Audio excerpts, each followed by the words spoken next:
بسم اللہ الرحمن الرحیم اللہم صلی علی محمد النبی الامی وعلی آلہ وسلم تسلیما۔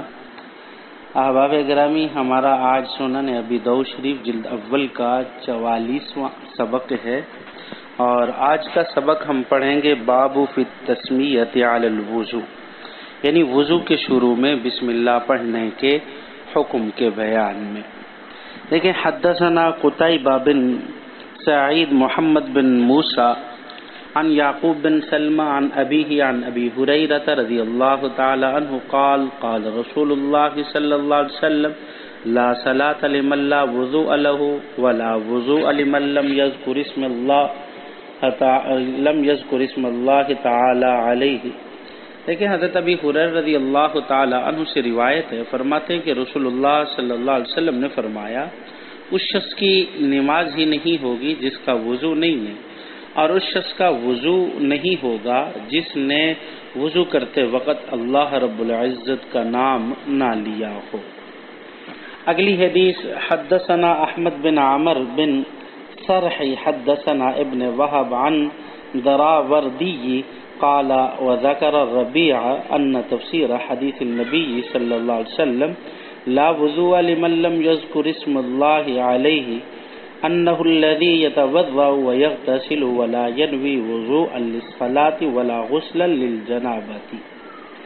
دیکھیں، حضرت ربیعہ رضی اللہ تعالی عنہ کا فرماتے ہیں کہ نبی کریم صلی اللہ علیہ وسلم نے فرمایا کہ اس شخص کا وضو نہ ہوگا جس نے اللہ تعالی کا نام نہ لیا ہو۔ اس کی تفسیر میں فرماتے ہیں کہ جو شخص وضو یا غسل کرے، اس وضو سے نماز کی یا غسل سے ناپاکی دور کرنے کی نیت نہ ہو تو ایسے شخص کا وضو اور غسل درست نہیں ہوگا۔ دیکھیے ذرا، یہاں پہلے ایک بات سمجھ لیجیے کہ وضو کرنے سے پہلے اللہ تعالیٰ کا نام لینا ہمارے ہاں مسنون ہے، سنت ہے، خواہ بسم اللہ کے مخصوص کلمات کے ساتھ ہو یا دوسرے کلمات کے ساتھ ہو، کیونکہ اس حدیث میں جو بیان کیا گیا اس کا مقصد یہ ہے کہ اللہ کا نام لیے بغیر وضو کامل نہ ہوگا کہ جس پر ثواب کا وعدہ کیا گیا ہے، بلکہ وضو ناقص ہوگا کہ جس پر ثواب نہیں ملے گا۔ ذرا اس بات کی تشریح دیکھیے کہ باب فی التسمیۃ علی الوضو، اس باب کے تحت ہم ایک تفصیلی مسئلہ بیان کریں گے۔ مسئلہ یہ ہے کہ تسمیۃ للوضو کا کیا حکم ہے، یعنی تسمیہ علی الوضو کا حکم کہ وضو کے شروع میں بسم اللہ پڑھنا ضروری ہے یا نہیں ہے۔ اس میں کل دو مذہب ہیں، ایک پہلا مذہب ائمہ ثلاثہ کا اور جمہور فقہا کا۔ دیکھیں، ائمہ ثلاثہ اور جمہور فقہا کے ہاں تسمیہ للوضو سنت ہے، البتہ صاحب ہدایہ نے اس کو مستحب کہا ہے۔ اور دوسرا مذہب امام احمد بن حنبل کی مشہور روایت میں اور اصحاب ظواہر کے نزدیک تسمیہ للوضو واجب یا فرض ہے، بلا تسمیہ وضو نہیں ہوگا، اور احناف میں سے ابن حمام کے نزدیک بھی واجب ہے وضو کے لیے تسمیہ پڑھنا۔ دیکھیں ذرا، جب یہ ان کے مذاہب واضح ہو گئے تو اب ذرا ان کے دلائل کو دیکھیے۔ جمہور اور ائمہ ثلاثہ کے دلائل، پہلی ان کی دلیل حدیث مبارکہ ہے کہ دار قطنی اور بہقی کی روایت ہے کہ آپ صلی اللہ علیہ وسلم نے فرمایا کہ من توضأ، کہ جس شخص نے وضو کیا اور اللہ کا نام لیا تو اس نے اپنے تمام بدن کو دھو لیا، طہور الجمیع بدنہ،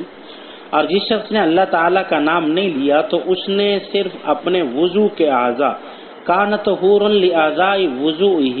تو اس نے صرف اپنے وضو کے اعضاء دھوئے ہیں۔ تو اس حدیث سے معلوم ہوتا ہے کہ بغیر تسمیہ کے وضو ہو جاتا ہے، البتہ ثواب میں کمی آتی ہے۔ اور دوسری دلیل حضرت ابو بکر صدیق رضی اللہ تعالی عنہ سے روایت ہے،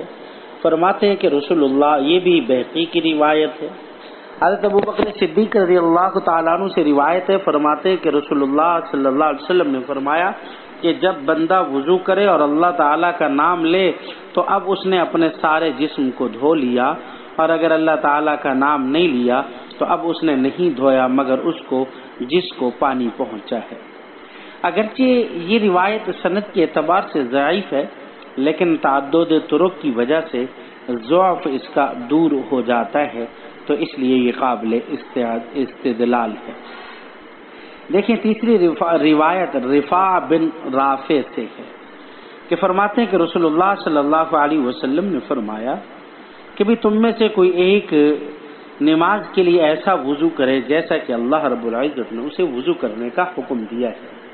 اور اللہ نے قرآن مجید میں تسمیہ کا ذکر نہیں کیا۔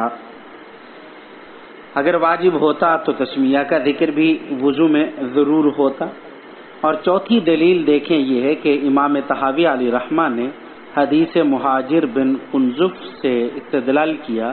کہ مہاجر بن قنزف نے آپ صلی اللہ علیہ وسلم کو سلام کیا اور آپ نے تیمم کے بعد جواب دیا اور فرمایا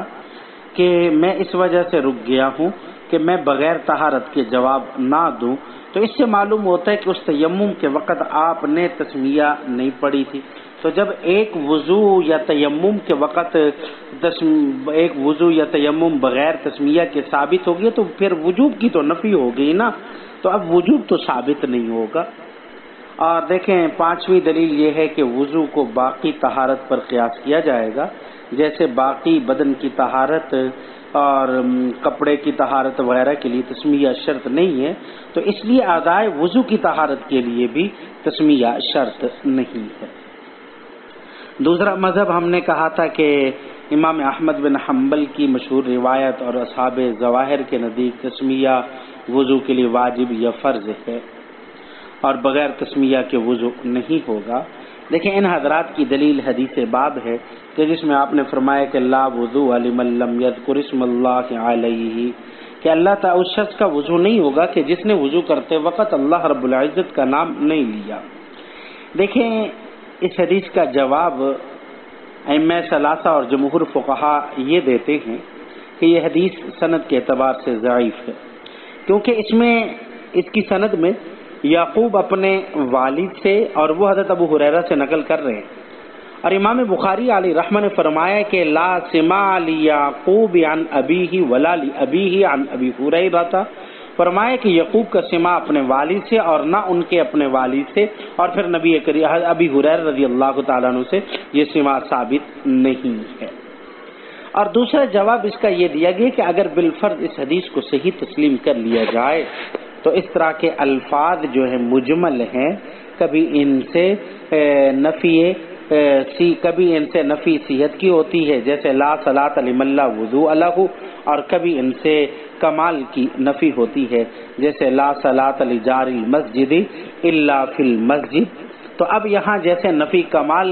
کی ہے تو اسی طریقے سے لا وضوء لمن لم یذکر اسم اللہ علیہ میں جو نفی ہے وہ بھی نفی کمال کی ہے۔ اچھا آگے پھر تیسرا اس کا جواب دیا گیا کہ دیکھیں وضو کی دو حیثیتیں ہیں، وضو کی دو حیثیتیں ہیں، ایک حیثیت وضو کا عبادت ہونا اور دوسری حیثیت وضو کا مفتاح للصلاۃ ہونا، یعنی نماز کے لیے اس کا نماز کا جائز ہونا وضو کے سبب سے۔